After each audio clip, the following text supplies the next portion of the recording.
Bienvenue dans notre émission Après les Kids. Nous sommes très bénis par la parole qui vient d'être annoncée aujourd'hui et nous voulons donner le briefing de cela dans le livre de Genèse, le chapitre 15, verset 16. Ce qui m'a beaucoup plus intéressé dans le parti A, la Bible déclare ceci. Ceux qui naîtront du toit reviendront en Canaan seulement, à la 4e génération. C'est la partie A. La partie B nous dit, en effet, les Amorites n'ont pas encore fait assez de mal pour ceux que je les chassés du pays. Et je suis très béni pendant ce moment que nous venons de partager aujourd'hui dans le culte. Et j'aimerais dire que la génération en peut souffrir, mais une génération viendra pour changer l'histoire qui a été déjà faite. Dieu avait promis déjà à Abraham que tes enfants iront en esclavagisme pendant 400 ans. Il y avait une génération, second après la 4e génération, mais la génération que Dieu avait décidé que cela déclenche quelques miracles, c'était la génération de Moïse.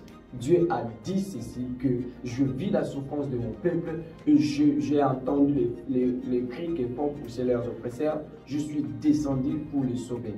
Tu peux aussi être une 4e génération que Dieu a déjà décidé de faire déborder la grâce de la délivrance sur ta vie. C'est pourquoi, bien-aimé dans le Seigneur, tu dois t'attacher à Dieu pour savoir tu es de quelle génération. Ça peut être que tu es encore de 3e génération dont tu dois préparer.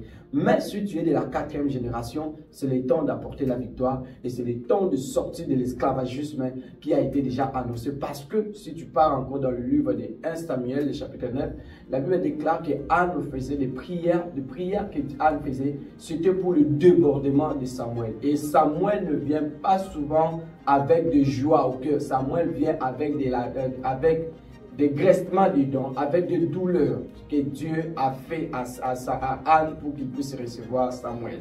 Et pendant que Samuel faisait sa prière, il dit à l'Éternel, si tu daignes dans ma vie à me donner un enfant mâle, elle a bien précisé que c'est l'enfant mâle qu'il avait besoin. Bien-aimé dans le Seigneur, le débordement de la grâce peut être avec toi si seulement tu sais localiser ta prière à la bonne endroit. Au bon endroit, cela peut attirer des bénédictions. C'est pourquoi nous parlons que l'homme de Dieu a parlé sur les débordements. Et nous avons cette ferme assurance de voir que le débordement de la grâce de l'Éternel sera sur nous. Et nous prierons à ce que Dieu fasse déborder sa grâce sur la résolution de problèmes que vous avez vus il y a longtemps. Et ces générations, nous sommes une génération de débordement de la grâce.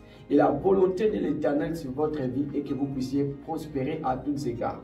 Mais vous ne pouvez pas prospérer si la grâce n'est pas là. C'est le débordement de Dieu qui fera ce que vous deviendrez prospère à tout ce que vous allez faire. Mais une seule chose à ne pas oublier, avant que le débordement de la grâce de l'Éternel vienne sur votre vie, ça demande la vie de la prière. Si tu as la vie de la prière, sans relâche, le débordement de la grâce sera là.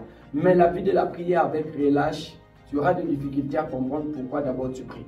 Parce que lorsque Élie, les sacrificateurs, eux venaient voir Anne, il a dit, pourquoi tu plains ainsi? C'est comme si tu as bu de l'alcool. Mais Anne a répondu, il a dit que je n'ai pas bu.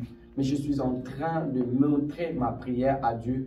Et Dieu avait décidé de visiter Anne. Et Dieu, Élie, les sacrificateurs, a dit, qu'il te soit donné ainsi le désir de ton cœur. Et Dieu a décidé de visiter Anne en lui donnant un enfant mâle qu'il avait besoin. Et Dieu a décidé de donner Samuel. Après avoir que Dieu fasse donner Samuel, ainsi Anne a chanté la chanson de dire que cet enfant appartient à l'Éternel parce que c'est l'Éternel qui m'a donné. Je m'aimerais ajouter ceci.